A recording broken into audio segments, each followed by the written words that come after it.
여러분 안녕하세요. 반갑습니다. 이재한 국어 이재 선생님이에요. 여러분 오늘은 선생님이랑 소설을 같이 배울 건데요. 바로 최만식님의 레디메이드 인생이라는 소설이에요. 자, 여러분 일단 우리 요 작가에 대해서 잠깐만 보고 갔으면 좋겠어요. 최만식, 여러분 요 들어본 적 있는 이름 아닌가요? 정말 유명하죠. 여러분 요거는 좀 기억하셨으면 좋겠어요. 최만식이라는 단어, 글자 하나, 둘, 셋. 요 이름이 나오면 한국의 근대 풍자 문학의 독보적인 작가다. 그래서 풍자 하면 채만식 하면 풍자, 요 풍자라는 단어를 여러분들이 꼭 기억해 주셨으면 좋겠어요. 이 채만식은요, 여러분 각 작품마다 다른 기법을 써서 풍자를 했는데요. 대표적인 작품, 치숙이라는 작품에서는 반어적 우회 기법을 활용한 풍자를 활용했고, 그 다음에 우리가 오늘 배울 이 레디메이드 인생도 풍자적 성향을 가지고 있고, 그 다음에 또 1937년에 연재한 탕류는 세태를 풍자하고 있고, 그리고 태평천하에서는 그 판소리식 풍자 기법으로 주인공의 시국관을 풍자하고 있습니다. 이렇게 여러분들 최만식 작가는요, 풍자 소설의 대표 작가, 독보적 작가다. 그러면 선생님 오늘 배우는 레디메이드 인생에도 이 풍자의 기법이 사용됐나요? 맞아요. 여러분 풍자라는 단어는 그 어떤 현실의 부정적인 현상, 모순 이런 거를 좀 빗대어서 비웃으면서 쓰는 거. 그래서 여러분 우리 왜 좀 문학 문제 많이 풀 때 풍자적 어조 이런 거 나오면 역시 또 부정적 인물 현실에 대해서 약간 공격적으로 비판하는 거. 그래서 여러분 약간 비웃고 공격적으로 비판하는 거, 이런 것을 여러분들 풍자라고 생각하시면 될 것 같습니다. 자, 그러면 여러분 레디메이드 인생에서 중요한 키워드를 좀 먼저 잡고 본문 들어가도록 하겠습니다. 자, 첫 번째는요, 여러분 좀 시대적인 배경을 아셨으면 좋겠어요. 시대적 배경. 자, 여러분 이 레디메이드 인생은요 1934년 신동아를 통해서 발표가 됐습니다. 1934년. 자, 그러면 여러분 지금 이 레디메이드 인생이 쓰여진 시대적 배경은 언제죠? 1930년대다. 자, 1930년대는 어떤 시기였냐면요, 여러분 전 세계적으로 경제적 대공황의 시기였어요. 세계적으로 경제적 대공황의 시기. 세계적으로 경제적 대공황의 시기였기 때문에 여러분 우리나라도 피해갈 수는 없었겠죠. 그렇기 때문에 여러분 우리나라도 아주 대규모의 실업 상태가 발생합니다. 그래서 이제 사람들은 생각한 거지. 어떡하지? 어떻게 해야 살아남을 수 있지? 어떻게 해야지 가난에서 해방될 수가 있지? 그래서 여러분 해결책으로 교육을 많이 받으면 되겠다. 내가 높은 교육을 받으면 뭔가 이런 실업 사태에서 가난에서 해방될 것이야 라고 생각을 한 거죠. 그래서 여러분 해결책으로 사람들이 고등교육을 받자.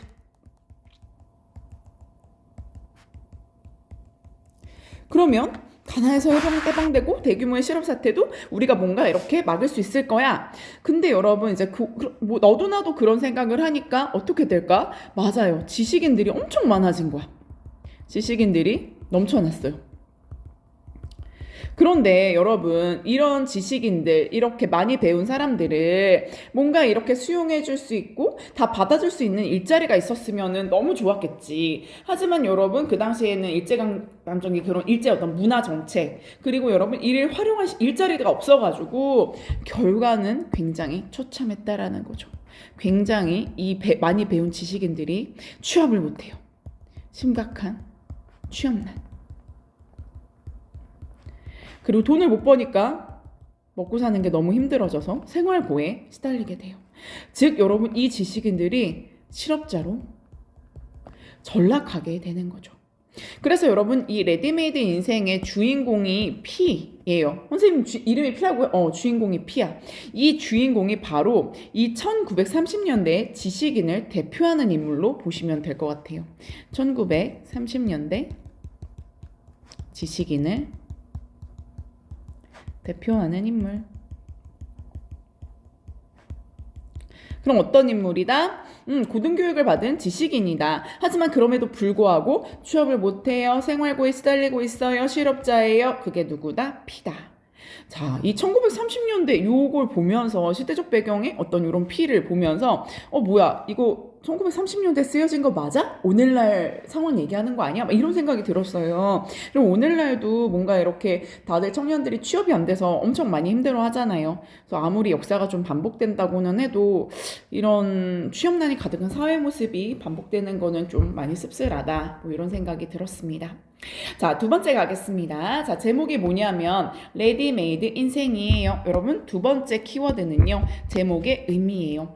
레디메이드 인생이라고 했을 때 여러분들이 굉장히 선생님 뭐라고요? 제목이 뭐라고요? 뭐 이렇게 되게 여러 번 물어보더라고요. 뭔가 좀 생소하죠, 어감이. 이게 뭐 무슨 뜻인가 싶기도 하고. 여러분, 이거는요, ready made 이 뜻인 거죠. 그쵸? 이거를 뭐, 우리말로 풀어서 쓰면 기성품이지, 기성품. 기성품이 뭐예요, 여러분들? 이미 만들어져 있는 상품이에요.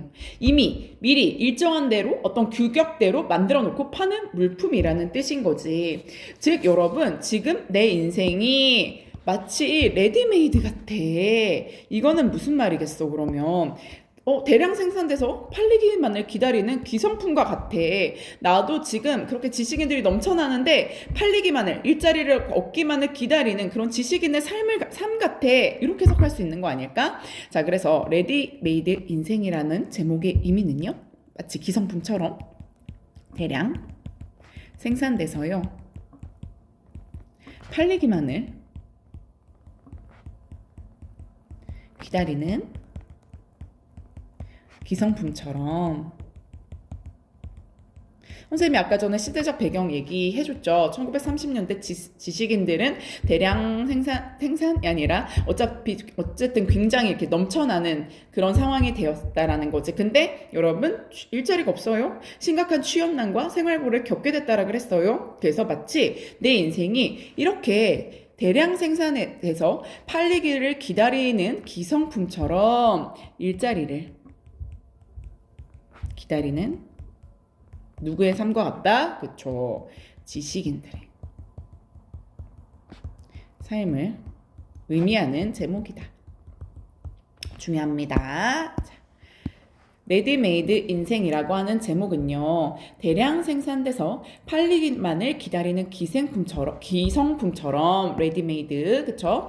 일자리를 기다리는 지식인들의 삶을 의미한다. 이렇게 보시면 될 것 같아요. 그래서 우리의 인생이 공장에서 일정한 규격으로 미리 만들어져가지고 팔리기를 기다리는 기성품과 같다.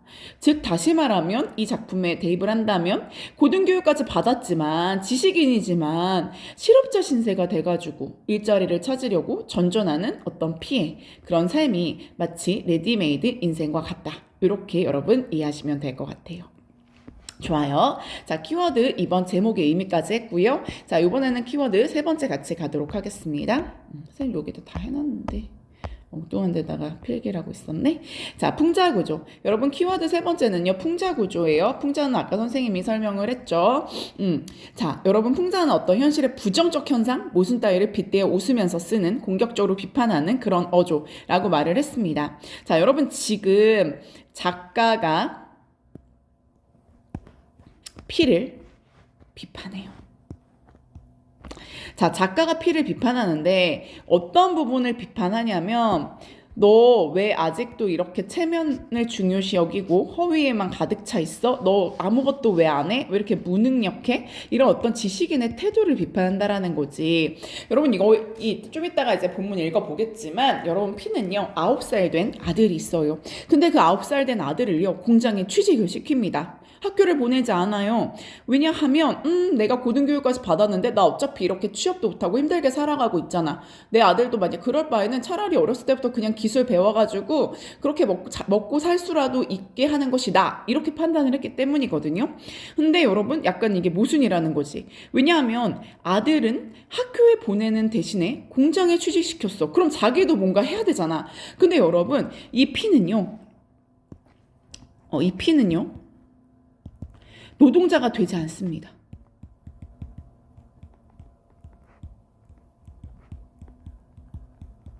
그런 어떤 지식인의 한계를 풍자하는 거지. 아들은 야, 네 아들은 그래 뭐 먹고 사는 게 중요하다며. 그러면은 그래서 학교에 보내지 않았다며. 공장에 취직시켰다며. 그럼 너도 뭔가 먹고 살려고 노력해야 되잖아. 근데 너는 노동자가 되려고 하지 않네? 이런 어떤 지식인의 한계를 풍자하는 거지. 그런데다가 맨날 P가 이제 당대 현실을 비판하거든요. 이렇게 많이 배우면 뭐해? 취직도 안 되는데 뭐 이런 사회적인 구조적 모순에 적극적으로 뭔가 대항하거나 항거하지 않는다라는 거지. 그냥 단순히 자조적인 자기 비하에 그치는 이런 무기력한 그런 태도를 비판을 하고 있습니다. 너 그렇게 불만이 많으면 이런 구조적인 모습에 적극적으로 대항하고 항거해야 되지 않겠어? 근데 왜 그런 노력 하나도 하지 않고 자조적인 자기 비하만 하고 있어? 그래가지고 여러분 작가는요, P를요, 이렇게 체면과 허위에 가득 찬 무기력한 지식이냐라고 비판을 하고 있어요. 그런가 하면 여러분 또 P는요, 당대의 현실을 비판을 해요. 당대의 현실은 1930년대 식민지 현실이 되겠죠. 자, 당대 현실이 어땠다는 거야? 일제 어떤 문화 통치.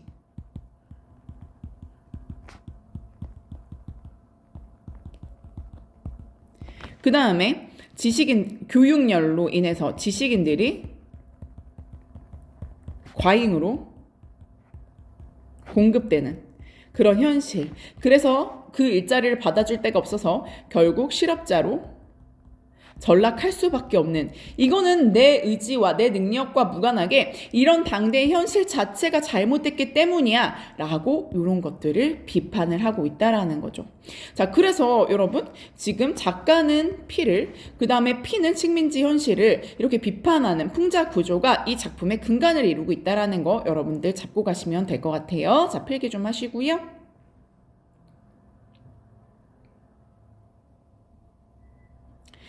자, 좋아요. 자, 마지막 키워드 같이 가겠습니다. 자, 선생님이 이 작품의 주인공 이름 뭐라 그랬어요? 이름이라고 말하기도 조금 애매한데, 자, 여러분 주인공의 이름은 여기서 P로 나온다라고 했죠. 그런데 여러분 이 외에도 다른 등장인물이 등장을 하는데 A예요? S예요? 자, 이렇게 여러분 이 작품은요, 등장인물들의 이름을요, 이렇게 뭐라고 해야 되지? 익명성을 띠고 있다. 익명성을 띠고 있다라는 게 아주 중요한 포인트가 됩니다. 주인공의 이름을 여러분 이렇게 딱 개개인이 가지고 있는 그 고유한 그만의 이름을 부여해서 불러주는 것이 아니라 P, A, S 이런 식으로 여러분 등장인물의 이름을 설정해서 익명성을 띠고 있습니다. 자, 여러분 이렇게 자기 이름으로 이렇게 딱 나와 있지 않고 A야, P야, S야 라고 하는 것 자체가 뭐야 여러분? 이렇게 특정한 나만의 이름을 가진 어떤 나만의 삶을 살아가지 못하고 있어. 이걸 의미하는 것이 아닐까? 자, 즉 다시 말하면 선생님 뭐 이지혜 라는 이름을 가진 이지혜만의 삶을 살아가고 있단 말이에요, 선생님은. 하지만 여러분 이 사람들은 그렇지 않죠. 즉 특정한 이름을 가진 그런 개인의 삶을 살아가지 못하고 있다라는 거지. 그러니까 여러분 어때? 특정한 이름을 가지지 못한 이런 사람들 P, A, S 보니까 우리가 어떤 개인의 삶에 초점을 맞추기보다는 이런 P, A, S가 살아가고 있는 그런 사회, 즉 개개인의 삶이 하나도 중요하지 않은 사회, 이런 개개인의 어떤 사람들의 개성이 존중되지 않는 그런 사회의 문제점을 인식하기를 바라고 있는 건 아닌가 싶어요. 즉 여러분 작가는요, 개개인의 삶이 중요하지 않은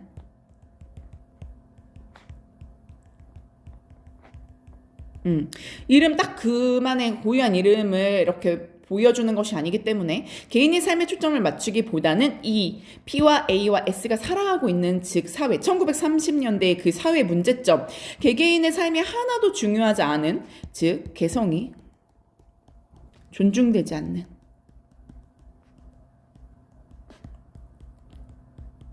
사회, 이런 사회의 어떤 문제점을 보여주면서 이런 것을 독자들로 하여금 좀 인식하기를 바라는 작가의 의도가 드러나 있다고 볼 수 있겠습니다. 자, 여러분 그래가지고 우리 첫 번째 이 작품이 쓰여진 1930년대의 어떤 시대적 배경 알아봤고요. 그 다음에 레디메이드 인생 기성품이라는 제목의 의미를 알아봤고요. 그 다음에 풍자구조, 작가가 피가 식민지 현실을 비판하는 풍자구조를 우리 같이 공부했고, 마지막으로 여러분 익명성을 띠고 있는 등장인물들의 이름 그리고 왜 그렇게 설정을 했는지 작가의 의도까지 같이 공부를 해보았습니다. 자, 그러면 여러분들 지금부터 본문 교과서 같이 가도록 하겠습니다. 자, 앞부분 줄거리 같이 갈게요. 피는 가난한 농촌 출신으로 자, 피 주인공 이름 나왔죠. 어려운 형편에도 신식 공부를 한 지식인이다. 자, 여러분 지금 피에 대한 정보가 마구마구 나와 있어요. 얘 신식 공부를 한 지식인이다 라고 지금 이야기를 해주고 있다라는 거지. 즉 여러분 피는요 지식인 계급에 해당하네요. 그러나 현재는 이곳 저곳을 떠돌아다니며 일자리를 청하는 처지래. 그리고 여러분 심지어 집세를 제때 내지 못할 정도로 경제 사정이 어렵대요. 지금 취업이 안 되기 때문에 먹고 사는 지낼 수 있는 집, 그런 어떤 기본적인 생계를 유지하기조차 되게 힘든 피해 상황을 알려주고 있습니다. 그 다음 어느 날 처지가 비슷한 친구들과 함께 아까 말했던 그 AS 신세 타령을 하다 집에 돌아온 피는 고향에서 아들을 올려보낸다는 편지를 받는다. 아, 아들이 있구나. 자, 그러면 이제부터 본격적으로 본문 가볼까요? 1934년 여러분 1934년 요게 시대적 배경이 되겠지. 아, 일제강점기구나. 이 세상에도 기적이 있었다. 자, 무슨 기적? 무슨 기적이지 도대체? 여러분 그 기적은요. 피가 굶어 죽지 않고 살아있는 것이 바로 이 기적의 내용이래요. 자, 왜 이게 기적이지? 왜 피가 굶어 죽지 않고 살아있는 것이 왜 기적으로라고 하나? 아, 왜냐하면 피는 일주일 동안 돈이 생긴 데가 없다? 잡힐 것도 없었고 어디서 벌이라는 적도 없다? 라는 거지. 그러니까 여러분 지금 아무 일도 하지 않아서 아무것도 돈을 얻지 못했고 그래서 아무것도 사지 못했어. 아무것도 먹지 못했어. 그런데 굶어 죽지 않았어. 이게 기적이야. 피가 살아있대. 이런 거 아니겠어요? 즉 여러분 지금 되게 무능력해요. 피에 되게 무능력한 모습을 보여주고 있어요. 아무것도 벌이를 하지 않았다라는 것을 통해서. 그리고 여러분, 야, 얘 일주일 동안 지금 아무것도 못 먹었는데 살아있어. 이게 기적이야 라고 말한다는 것 자체가 뭐야. 아, 피는 지금 굉장히 극도의 경제적인 궁핍에 시달리고 있구나. 근데 그럼에도 불구하고 어디 나가서 벌이를 하진 않았구나. 좀 무능력한 사람이구나. 자, 그 다음 갈게요. 자, 그렇다고 남의 문 앞에 가가지고 밥 한 술 주시오 라고 구걸한 적도 없대. 구걸한 적도 없고 남의 것을 훔치지도 아니었다라는 거지. 그러니까 여러분 지금 피는 어떤 상황이냐면 이렇게 극도의 경제적인 궁핍에 시달리면서도 남한테 아쉬운 소리 안 해. 밥 한 술만 줘. 좀 이렇게 나 좀 도와줘봐. 막 이런 걸 안 해요. 그러니까 극도의 경제적인 궁핍에 시달리면서도 뭔가 지식인으로서의 자존심은 좀 있는 사람? 지식인으로서의 자존심, 체면 이런 거는 되게 중요시 여겨서 지키려고 하는 그런 사람이구나. 자, 그러나 그동안 굶어 죽지 아니하였다. 야위기는 하였지만 그래도 멀쩡하게 살아있다. 자, 여러분 그러면서 작가가 뭐라고 하는지 한번 볼게요. 피와 같은 인생을 이 세상에 하나도 없이 다 치워버린다면 근로하는 사람이 조금은 편해지는지도 모른다. 여러분 지금 굉장히 냉소적이죠. 이 말이 뭐야? 피와 같은 인생. 어떤 인생이야 얘들아? 피와 같은 인생. 지식은 있어. 그런데 그럼 뭐해? 아무런 노동을 하지 않는 사람이잖아. 쓸모없어. 다 싹 치워버린다면 아마 근로하는 사람들이 조금은 편해질걸? 이라는 거 아니겠어요? 따라서 여러분 지금 서술자의 태도, 피에 대한 태도는요 굉장히 냉소적인 태도예요. 피에 대한 서술자의 냉소적 태도. 자, P가 소부르주아지 축에 끼는 인텔리가 아니요. 자, 여러분 지금 소부르주아지는 뭐 중간 계층이에요. 뭐 소상공인, 소농인, 뭐 지식인들이 다 여기 소부르주아지에 낀다고 하거든요. 인텔리가 아니고 노동자였더라면 인텔리는 여러분들 무슨 뜻이에요? 지적 노동에 종사하는 그런 사람, 뭐 지식, 학문, 교양을 갖춘 사람을 인텔리라고 하죠. 만약에 노동자였더라면 그동안 거지가 되었거나 비상수단을 썼을 것이다. 그러나 그에게는 그러한 용기도 없어. 뭐 아무것도 안 한다라는 거지. 인텔리로서의 어떤 허위의식, 자존심 때문에. 여러분 계속 무기력해요. 자, 그러면서도 죽지 않고 살아있다. 그렇지만 죽기보다도 더 귀찮은 일은 그를 잠시도 해방시켜주지 아니한다. 죽기보다도 더 귀찮은 일은 아무래도 경제적인 어려움이 되겠네. 경제적 어려움은 그를 잠시도 해방시켜주지 않아 계속 먹고 살기 힘들다라는 거겠죠. 자, 그 다음 가겠습니다. 자, 그의 아들 창선이, 창선이는 P의 아들인가 봐요. 자, 그런데 여러분 지금 생각해봐봐. 아까 전에 P는 어떤 상황이라 그랬지? 굉장히 무능력한 상황이야. 극도의 경제적인 궁핍에 시달리는 상황이야. 근데 그 상황에서 아들이 올라온대 라고 한다면 그럼 아무리 아들이라고 해도 좀 부담이 될 수밖에 없는 거겠죠. 왜냐면 지금 너무너무 가난하고 힘들게 살아가고 있으니까 아마 가난한 P한테는 이 창선이의 존재가, 창선이가 온다고 하는 것 자체가 좀 부담이 될 거예요. 자, 오늘은 내일 아침에 경성역에 당도한다는 정보까지 받았다. 오정 때 정보를 받은 P는 갑자기 정신이 난 듯 쩔쩔매고 돌아다니며 돈 마련을 하였다. 자, 최소한도 20원은 하고 돌아다닌 것이 석양 때 겨우 15원이 변통되었다. 돈을 융통하였다. 자, 그러면 여러분 지금 돈을 빌린 거야. 그동안은 이제 돈을 빌리지 않았는데 아들 창선이와 함께 지내야 되니까 이제 돈을 빌린 거예요. 아들과 함께 뭔가 마련을 하겠지. 살림을 마련하기 위해서 돈을 빌렸어요. 아들과 함께 지낼 살림을 마련하기 위해서 여기저기 돈을 빌렸습니다. 자, 그래가지고 이제 뭘 샀나 보니까 종로에서 풍로는 여러분 화로예요. 화로, 냄비, 양재기, 숟갈, 무언이에서 살림 나부랭이를 간단하게 장만해서 올라오는 길에 잡지사에 있을 때 잡지사에 있을 때 땡땡 인쇄소의 문선 과장을 찾아갔다. 자, 그러면서 문선 과장을 왜 찾아갔는지 한번 볼까요? 월급도 일 없어. 월급 안 줘도 돼. 다만 일만 가르쳐주면 괜찮아. 그러니까 제발 어린아이 하나만 좀 이렇게 일 좀 가르쳐줘. 취직 좀 시켜줘. 자, 여러분 지금 누구 얘기예요? 이 어린아이는? 그렇죠. 자기 9살 된 그 창선이 아들 이야기인 거죠. 그렇죠? 여러분 지금 P는요. 어린 아들을 뒤에 보면 9살이라고 나오거든요. 그럼 9살이면 여러분 초등학교에서 열심히 공부하고 맘껏 뛰놀고 그럴 시기여야 되잖아. 근데 여러분 교육시키려고 하지 않아요. 교육시키지 않고 어떻게 하려고 해요, 여러분들? 인쇄소에 취직시키려고 해요.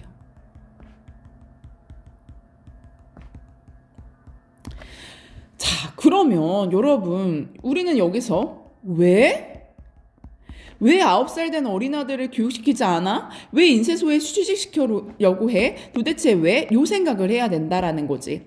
여러분 우리는 지금 보니까 어땠어요? 아까 1930년대 지식인. 지금 P는요, 여러분 굉장히 교육을 많이 받은 사람이에요. 그럼에도 불구하고 취직이 안 돼서 이렇게 지금 실업자로 전전긍긍하고 있는 거잖아. 그러니까 인텔리가 되면 뭐해? 나 너무 힘든데 내 아들은 좀 기술이라도 배웠으면 좋겠어. 이거 아니야? 즉 본인이 P가 인텔리지만 힘든 삶을 살고 있으니까. 이게 이유가 될 것 같아요. 그렇죠? 자, 그 다음 가겠습니다. 자, A라는 그 문선 과장은 요리조리 칭탈은 여러분 핑계. 자, 핑계를 댔어. 그러다가 이제 P가 누구 친한 사람의 집 어린애를 청구하는 줄 알았던 것이다. 청거, 이제 소개하는 줄 알았던 것이다. 뭐 추천하는 줄 알았던 것이다. 자, 그러면서 뭐라고 하냐면 보통 학교나 맞췄나요? 보통 학교는 여러분들 오늘날의 초등학교라고 생각을 하면 될 것 같아요. 초등학교 맞췄어요? 아니요. P는 솔직하게 대답했어요. 몇 살인데? 9살. 9살?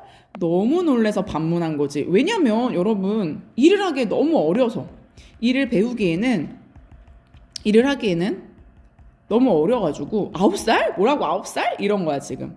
너무 어려서. 그러니까 뭐라 그래 P가. 기왕 일을 배울 테면 아주 어려서부터 배워야죠. 근데 너무 어려가지고 도대체 네 집에요? 너무 어리니까 P의 자식이라고 생각하지 못한 거야. 내 자식놈이랍니다. P는 그래도 약간 얼굴이 붉어짐을 깨달았다. 자, 여러분 지금 이 문성 과장은 도대체 누구 집인데 그래요? 누구 집인데 그렇게 9살 그렇게 어린 애를 이렇게 벌써부터 취업을 시키려고 해요? 라는 거지. 자, 그러니까 내 자식이에요 라고 하면서도 여러분 약간 얼굴이 붉어졌다라는 것 자체가 뭐야? 부끄러운 거지. 왜 부끄러워? 자기의 어떤 무능력으로 인해서 아들을 노동자로 보내는 것에 대한 어떤 부끄러움인 거지. 그리고 마음이 편치 않겠죠. 편하지 않겠죠. 얘도 그래도 P도 그래도 아빠인데 아빠라 아무리 P가 힘들게 지금 산다고 해도 어린 아들을 이렇게 노동 현장에 보내는 게 마음이 편하겠어요? 그러니까는 얼굴이 이제 붉어졌겠죠. A는 이 말에 가장 놀라운 일을 보겠다는 듯이 입만 벌리고 한참이나 물끄러미 바라다 봐요. 여러분 지금 이 행동을 이해하지 못하는 거지. 그러니까 이제 P가 뭐라 그래요? 왜 내 자식이라고 공장에 못 보내라는 법이 있답니까? 정말 그래요? 정말 아니고? 괜히 실없는 소리 자제라도 해야 드려줄 테니까 그러는 거죠. 여러분 계속 지금 믿지 못하고 있어요. 지금 뭐라고 생각하냐면은 거짓말이라고 생각하고 있어요. 설마 자기 아들을 9살밖에 안 됐는데 지금 인쇄소에 보낸다고? 너 친한 사람인데 내가 여기 취직 안 시켜줄까봐 너 아들이라고 해야지 내가 취직 시켜줄까봐 그렇게 일부러 거짓말 하는 거지? 아니 그건 그렇지 않아요. 정말 내 자식놈 맞아요. 근데 왜 공부 안 시켜? 인쇄소 일 배우는 것도 공부지. 자, 여러분 지금 P는 뭐라고 생각을 하는 거야? 나처럼 이렇게 무능력한 인텔리가 되는 것보다는 기술자가 되는 것이 훨씬 낫다라는 어떤 인식이 깔려 있는 거 아니겠어요?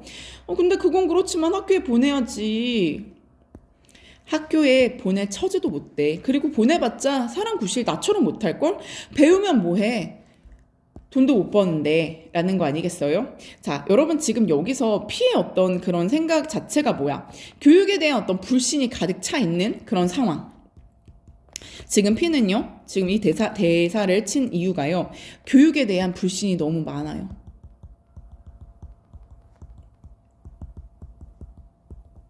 공부하면 뭐해? 자기 앞가림도 제대로 못할 수도 있는데. 그리고 여러분 이런 어떤 시대적, 일제강점기의 지식인의 비관적인 태도. 이런 것이 확인이 되는 거죠. 물론 내가 학교에 보낼 처지가 못 되지만 보낸다고 해도 사람 구실도 못할걸? 일자리를 못 얻을걸? 돈도 못 벌을걸? 이런 거지. 굉장히 자기 비관적인 냉소적인 그런 태도예요.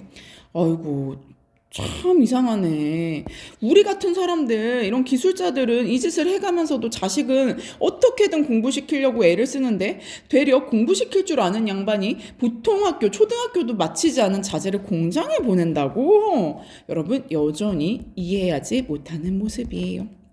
내가 학교 공부를 해본 나머지 그게 못 쓰겠으니까 자식은 딴 공부를 시키겠다는 거지. 나는 고등교육을 받았지만 나 지금 실업자잖아. 이런 거예요. 그렇죠? 자, 그래서 여전히 여러분 교육에 대한 불신이 일어나고 있어요.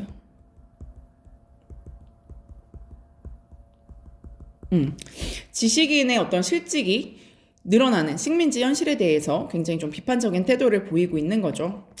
글쎄 정 그런다면 내가 내 자식과 진배 없이 다름없이 다르지 않게 잘 데리고 있으면서 일이나 착실히 가르쳐 드린다마는 근데 애가 너무 어린데 좀 애처롭지 않나? 애처로운 거야 아비 된 내가 더하지요만 그게 자기한테는 약이니까 내 아들한테는 뭔가 도움이 되겠죠. 피는 당부와 치아는 여러분 고마움을 표시하고 인쇄소를 나왔대요. 자, 한 줌을 벗어놓은 것 같이 몸이 가뿐하고 그 다음 마음이 느긋했대. 여러분 지금 마음은 어떤 상태야? 되게 편해졌어. 왜 마음이 편해졌을까? 창선이의 일자리를 구했기 때문이에요. 창선이의 일자리를 구해서. 몸이 가뿐하고 마음이 느긋한 뭔가 되게 편안해진 그런 상태가 되었습니다. 자, 그는 집으로 올라가는 길에 싸전에 쌀 한 마리를 부탁하고 배추죠. 몇 통 사들였다. 그런저런 우원을 썼어요. 10원 남은 중에서 주인 노인에게 6원을 내어주니까 이제 그동안 뭐 밀렸던 방세랑 뭐 이렇게 좀 해서 줬겠죠. 그랬더니 너무 좋아서 입이 귀미까지 찢어졌대요. 그 끝에 피가 사온 호배추를 내주며 자, 뭐라고 하는지 한번 보겠습니다. 김치 좀 담가주세요. 라고 했대요. 여러분 그 전까지는 뭐 김치 담가달란 말을 안 했는데 왜 했을까? 이제 아들 올라오니까 아들 먹이려고. 창선이에 대한 애정. 창선이에 대한 애정이 드러나는 부분이에요. 한 4개 정도 나올 거예요, 여러분들.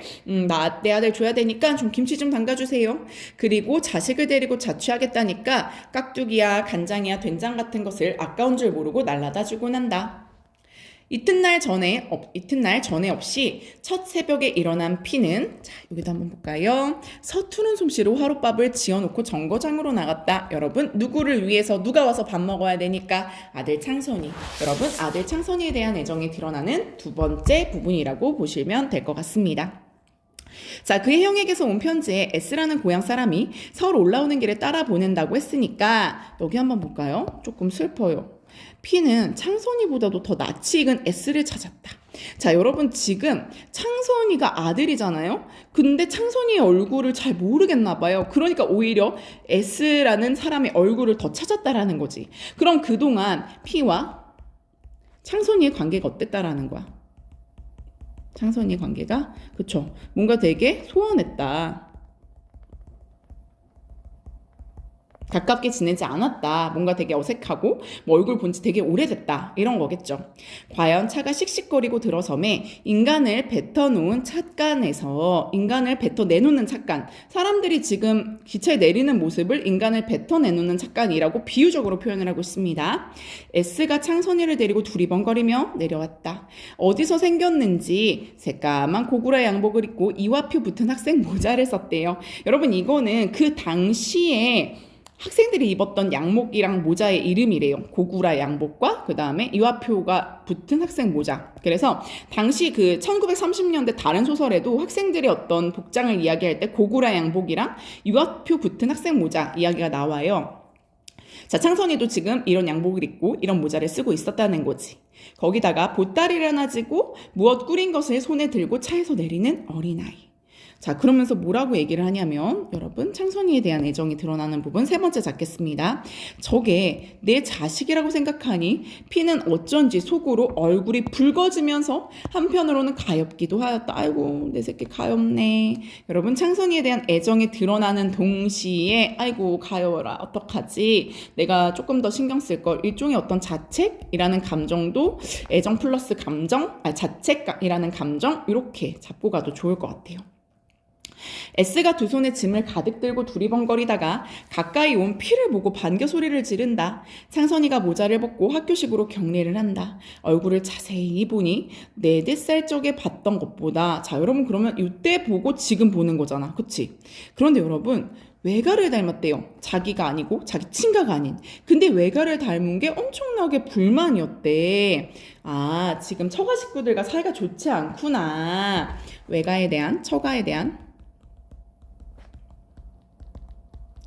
어떤 피해 반감이 느껴지죠. 자, 지금 여러분 피는요 그 아내하고 이혼을 한 상황이에요. 그러니까 이렇게 좋은 감정이 남아있는 그런 상황에서 이혼한 것 같진 않아요. 그래서 좋지 않다. 그래서 좀 반감이다. 아들이 왜 이렇게 외가를 닮았지? 이게 불만이었다는 거지. 그새 재미나 좋았나? S의 첫인사다.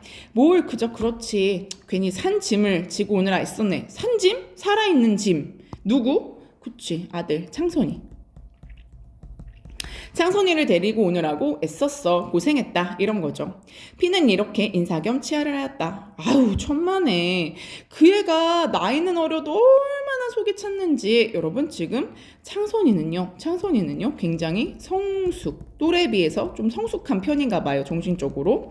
너 네 아버지 알아보겠어? 이 질문을 왜 하는 거야? 너무 오랜만에 만났으니까 4-5살 적에 보고 지금 9살 돼서 봤으니까 오랜만에 만났다는 거지. S는 창선이를 돌아보며 웃는다. 창선이는 고개를 숙이고 수줍은지 아무 대답도 하지 않아요. P는 S와 창선이를 데리고 구름다리로 올라왔어요. 저희 외할머니가 양복이야 떡이야 모두 해가지고 자네 댁까지 오셨더라네. 여러분 여기서 저희 외할머니는요 창선이의 외할머니라고 해석하셔야 돼요. 창선이의 외할머니. 오셔서 어제 떠나는데 정거장까지 나오셨는데 여러 가지 신신당부를 하시대. 자네한테 전하라고. S는 P가 그다지 듣고 싶지도 아니한 이야기를 뒤따라오면서 늘어놓는다. 그의 가슴에는 옛날의 반감, 옛날에 어떤 그런 처가에 대한 반감이 솟구쳐 올랐다는 거지. 아직까지도 여러분 그 처가에 좋지 않은 감정이 남아있나 봐요. 처가에 좋지 않은 감정이 남아있어요. 그러니까 기분 안 좋아. 별 걱정 다 하네. 내 자식 내가 어련히 할까봐 쫓아다니며 그래. 아유 그래도 노인들이야 어디 그런가. 객지에서 혼자 있는데 데리고 있기 정 불편하거든. 당신에게로 도로 보내게 하라고 그러시대. 그 집에 내 자식이 무슨 상관이 있어서 보내라는 거야? 보낼 테면 그때 아내와 갈라섰을 때 이혼할 때 데려왔으려고. 그리고 여러분 P는 그것이 모두 그와 갈린 아내의 조종인 줄 알기 때문에 더구나 심정이 났어요. 화가 나는 대로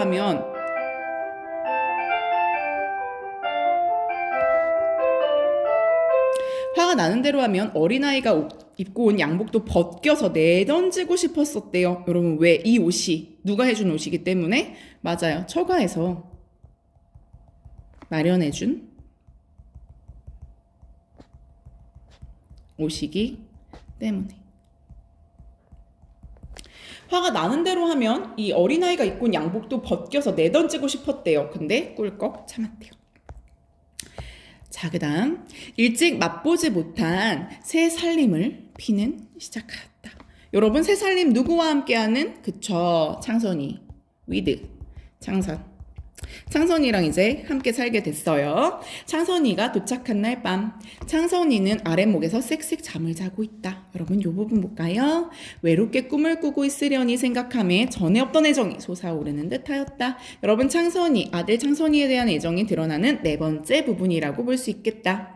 이튿날 아침 일찍 창선이를 데리고 땡땡 인쇄소에 가서 A에게 맡기고 내키지 않는 발길을 돌이켜 나오는 P는 혼자 이렇게 중얼거렸대요.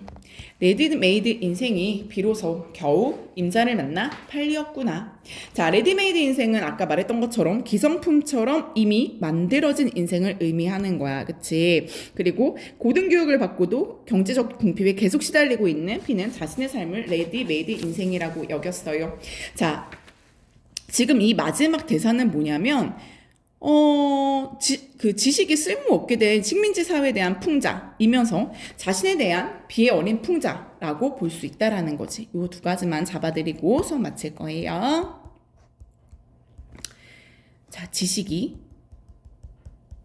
쓸모없게 된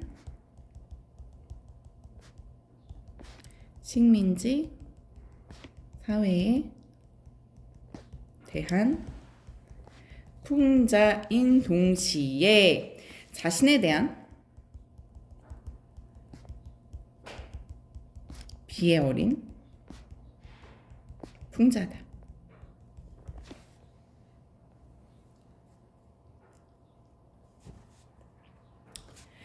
자, 됐나요, 여러분들? 자, 그래서 여러분, 우리 레디메이드 인생 여기까지 정리하면 될 것 같아요. 그래서 레디메이드 인생은 식민지 현실을 살아가는 지식인의 어떤 비애, 이런 내용을 잘 전달하고 있는 작품이었다라고 이해하시면서 여러분 오늘 수업 마치겠습니다. 오늘도 정말 고생 많으셨어요. 다음 시간에 만나요, 여러분. 안녕.